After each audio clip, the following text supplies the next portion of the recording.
Hello guys, welcome to our channel. তো guys, আজ এই ভিডিওতে আমরা কথা বলবো Mohun Bagan super giant versus Mumbai city FC ম্যাচটি নিয়ে, যেটা আইএসএল 2023-24-এর ফাইনাল ম্যাচ। আর এই ম্যাচটা নিয়েই আলোচনা করব। ম্যাচটি কবে কোথায় অনুষ্ঠিত হতে চলেছে, এই ম্যাচে মোহনবাগান কী সমস্যায় পড়লো, মোহনবাগান কোন ফরমেশনে যেতে পারে, কেমন লাইন আপ নিয়ে নামতে পারে, মানে পুরো ম্যাচ প্রিভিউ নিয়ে আলোচনা করব। তো চলো বেশি দেরি না করে আজকের ভিডিও শুরু করা যাক। ভিডিওটা শেষ পর্যন্ত দেখতে থাকো। আমাদের চ্যানেলে প্রথমবার এসে থাকলে সাবস্ক্রাইব করে দিও, পাশের বেল নোটিফিকেশানটিকেও অল প্রেস করে দিও, তাহলে পরবর্তী ফুটবল রিলেটেড যে সমস্ত আপডেট তোমরা একদমই মিস করবে না। তো চলো শুরু করা যাক। ফার্স্ট অফ অল আমরা কথা বলে নেব এই ম্যাচটি কবে কোথায় অনুষ্ঠিত হতে চলেছে। তো আইএসএল 2023-24-এর মেগা ফাইনাল অনুষ্ঠিত হতে চলেছে কলকাতার বিবেকানন্দ যুবভারতী ক্রীড়াঙ্গন স্টেডিয়ামে। আর এই ম্যাচটি 4ই মে মানে শনিবার সন্ধ্যে 7:30 থেকে অনুষ্ঠিত হতে চলেছে। তো মোহনবাগান সুপার জায়ান্ট এবং মুম্বাই সিটি এফসি এই দুটো দল আরও একবার আইএসএলের ফাইনাল খেলছে। এর আগে এই দুটো দল মুখোমুখি হয়েছিল 2020-21 মরশুমে, যেখানে কিন্তু মুম্বাই সিটি এফসি চ্যাম্পিয়ন হয়। মোহনবাগানের কাছেও কিন্তু ভালো একটা সুযোগ ছিল, তবে কিছু ভুলভ্রান্তির কারণে কিন্তু সেই মরশুমে মোহনবাগান চ্যাম্পিয়ন থেকে বঞ্চিত হয় এবং মুম্বাই সিটি এফসি তারাই কিন্তু চ্যাম্পিয়ন হয়ে যায়। আর ভুলে গেলে চলবে না, সেই মরশুমে মুম্বাই সিটি এফসি কিন্তু লিগ শিল্ড উইনার হয়েছিল। আর মুম্বাই সিটি এফসি একমাত্র টিম যারা একই সিজনে লিগ শিল্ড এবং ট্রফিটাও জিতেছিল। তো মোহনবাগান এই মরশুমে অলরেডি লিগ শিল্ড জিতে নিয়েছে, আর মুম্বাই সিটি এফসিকে হারিয়েই কিন্তু লিগ শিল্ড জিতেছে মোহনবাগান সুপার জায়ান্ট। তাহলে কি মুম্বাইকে তারা তাদের ঘরের মাঠেই হারিয়ে আবারও কি আইএসএল ফাইনাল জিততে পারবে? তারা কিন্তু এই মুম্বাই সিটি এফসিকে তাদেরই ঘরের মাঠে হারিয়েছিল, বিবেকানন্দ যুবভারতী ক্রীড়াঙ্গন স্টেডিয়ামে হারিয়ে কিন্তু লিগ শিল্ড উইনার হয়েছিল। দুরন্ত খেলেছিল মোহনবাগান। তো দেখার বিষয় এটাই হবে বিবেকানন্দ যুবভারতী ক্রীড়াঙ্গন স্টেডিয়ামে আরও একবার মুম্বাই সিটি এফসিকে কীভাবে বধ করতে পারে মোহনবাগান সুপার জায়ান্ট। এটার দিকে আমাদের অবশ্যই নজর থাকবে। তো ফাইনাল ম্যাচটাতে অবশ্যই একটা বড় নজর তো থাকবে সমস্ত মোহনবাগান সমর্থকদের। তো দেখা যাক মোহনবাগান এই ম্যাচে কিভাবে জয় তুলে নিতে পারে। আর যদি কথা বলা যায় এই ম্যাচের লাইভ টেলিকাস্ট নিয়ে, তো এই ম্যাচের লাইভ তোমরা জিও সিনেমা, ডিডি বাংলা এবং স্পোর্টস 18 HD চ্যানেলে তোমরা বিনামূল্যে লাইভ দেখতে পারবে। পাশাপাশি যদি কথা বলা যায় দুটো টিমের হেড টু হেড রেকর্ড নিয়ে, লাস্ট 5 বারে মুম্বাই সিটি এফসি জিতেছে 2বার, মোহনবাগান জিতেছে 1বার। মানে লিগ শিল্ড উইনার যে হয়েছে সেই ম্যাচটাতেই কিন্তু মোহনবাগান 2-1 গোলে হারিয়েছে। আর 2বার কিন্তু ড্র হয়েছে এই দুটো দলের মধ্যে। তো মোহনবাগান এই জায়গায় একটু পিছিয়ে রয়েছে। আর যদি এই মরশুমে দুটো দলকে নিয়ে কথা বলা যায়, দুটো দলই কিন্তু আইএসএলের অন্যতম সেরা দুটি দল। দুটো দলই কিন্তু সমানে সমানে লড়াই করে গিয়েছে। এক পর্যায়ে কিন্তু এমন ম্যাচটা হয়েছিল যে কোনো দল যদি জিতে যায় সেক্ষেত্রে তারা কিন্তু লিগ শিল্ড উইনার হয়ে যাবে। তবে সেই ম্যাচটা যদি মুম্বাই সিটি এফসি ড্রও করতো সেক্ষেত্রেও কিন্তু Mumbai city FC league shield winner হয়ে যেত। তবে মোহনবাগান কিন্তু দুরন্ত জয় তুলে এনে তারা কিন্তু লিগ শিল্ড উইনার হয়েছিল। দুটো দল কিন্তু খুবই ভালো খেলেছে।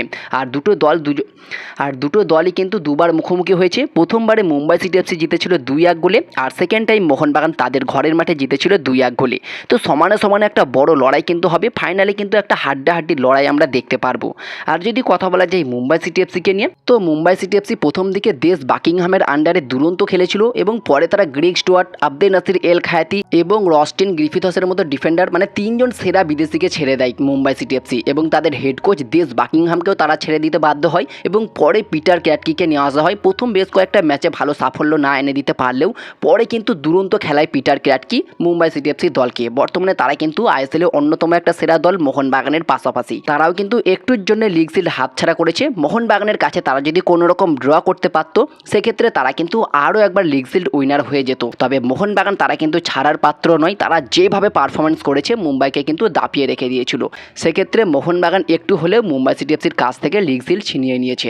তো এখন দেখার বিষয় এটাই হবে বড় ম্যাচে কি করে মোহনবাগান। আইএসএলের ফাইনাল ম্যাচ যেখানে মুম্বাই সিটি এফসি তারা কিন্তু অলরেডি এই মোহনবাগান দলের কাছেই লিগ শিল্ড হাতছাড়া করেছে, ট্রফিটা হয়তো হাতছাড়া করতে চাইবে না। আর মোহনবাগানের head coach Antonio Lopez Habas তিনি জানিয়েছেন আমাদের বড় পাখির চোখ থাকবে আইএসএল ট্রফিটা তারা যে কোনো মূল্যে নিতে চায়। কোচ অ্যান্টোনিও লোপেজ হাবাস প্রথমবারের মতো এই মরশুমে লিগ শিল্ড উইনার হয়েছে। তো কোচ হাবাস চাইছে শিল্ডের পাশাপাশি ট্রফিটাও এনে দিতে মোহনবাগান দলকে। তোমাদের কি মনে হয় কোচ অ্যান্টোনিও লোপেজ হাবাস কি পারবে? এবারে কিন্তু লিগ শিল্ড জিতেছে, পাশাপাশি ট্রফিটাকেও এনে দিতে। অবশ্যই তোমাদের মতামত কমেন্টে জানিও। তো যদি কথা বলা যায় এই ম্যাচে মোহনবাগান কি সমস্যায় পড়লো, বড় সমস্যায় পড়লো কিন্তু আর্মান্দো সাদিকুকে নিয়ে। আর্মান্দো সাদিকু 4 ম্যাচের জন্য সাসপেন্ড রয়েছে। ওড়িশা এফসি ম্যাচে তিনি ডবল ইয়েলো কার্ড দেখে রেড কার্ড দেখে, যার কারণে সেই ম্যাচে তাকে তো উঠে যেতেই হয় এবং পরের ম্যাচটাও তাকে কিন্তু সাসপেন্ড করা হয় সেমিফাইনাল সেকেন্ড লেগের ম্যাচ। ম্যাচে, এবং তারপরে শোনা যায় নাকি রেফারিকে গালাগালি দেওয়ার জন্য তাকে 4 ম্যাচের জন্য সাসপেন্ড করেছে, যেটা কিন্তু বড় সমস্যায় ফেলেছে মোহনবাগান সুপার জায়ান্টকে। ফাইনাল ম্যাচে তারা কিন্তু জেসন কামিন্সকে দিয়ে অবশ্যই খেলাবে, এবং পরে যদি সাবস্টিটিউট হিসাবে সাদিকুকে আনতো তাহলে হয়তো একটু বেটার হতো। সেই অপশনটা পাচ্ছে না এখানে কোচ অ্যান্টোনিও লোপেজ হাবাস, যার কারণে কিছুটা হলেও সমস্যায় পড়তে পারে মোহনবাগান দল।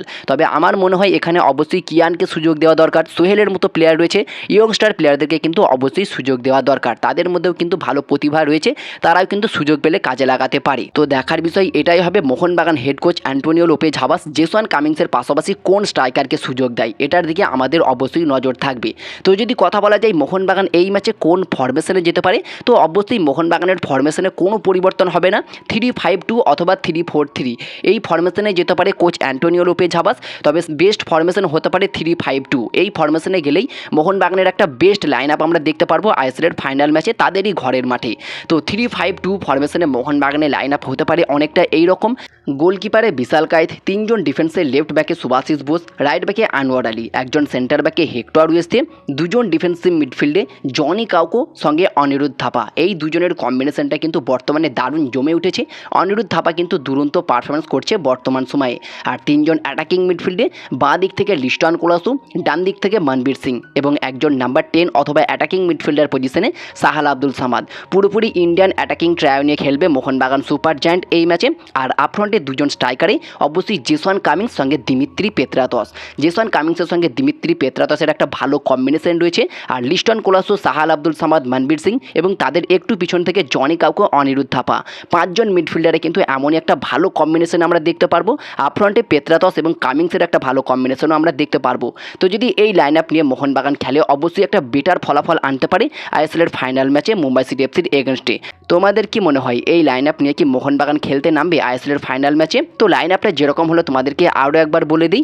গোলকিপারে বিশাল কায়েত, 3 জন ডিফেন্সে লেফট ব্যাকে ক্যাপ্টেন সুভাশিস বোস, রাইট ব্যাকে আনোয়ার আলী, একজন সেন্টার ব্যাকে হেক্টর ওয়েস্টে, 5 জন মিডফিল্ডারে 2 জন ডিফেন্সিভ মিডফিল্ডে জনি কাউকো সাথে অনিরুদ্ধ থাপা, 3 জন অ্যাটাকিং মিডফিল্ডে বাঁ দিক থেকে লিস্টন কোলাসো, ডান দিক থেকে মনবীর সিং, একজন নাম্বার 10 অথবা অ্যাটাকিং মিডফিল্ডার পজিশনে সাহাল আব্দুল সামাদ, আর আপফ্রন্টে 2 জন স্ট্রাইকারে দিমিত্রি পেত্রাতস সঙ্গে জেসন কামিন্স। তো এই লাইন আপ নিয়েই মোহনবাগান সুপার জায়ান্ট তাদের হোম গ্রাউন্ডে বিবেকানন্দ যুবভারতী ক্রীড়াঙ্গন স্টেডিয়ামে আইএসএল 2023-24 ফাইনাল মুম্বাই সিটি এফসির এগেনস্টে খেলতে নামবে। তোমাদের কি মনে হয় মোহনবাগান কি এই মরশুমে চ্যাম্পিয়ন হতে পারবে? আর তোমাদের মতে ফাইনাল ম্যাচে মোহনবাগান কোন ফরমেশনে যেতে পারে, কেমন লাইন আপ নিয়ে নামতে পারে, অবশ্যই তোমাদের মতামত কমেন্টে জানিও। তো এই ছিল আজকের ভিডিওটি ভালো লাগলে লাইক শেয়ার কমেন্ট অবশ্যই করে দিও। আমাদের চ্যানেলে প্রথমবার এসে থাকলে সাবস্ক্রাইব করে পাশের বেল নোটিফিকেশানটিকে অল প্রেস করে দিও, তাহলে পরবর্তী ফুটবল রিলেটেড যে সমস্ত আপডেট তোমরা একদমই মিস করবে না। তো দেখা হচ্ছে পরবর্তী কোনো ভিডিওতে। Bye bye, have a good day.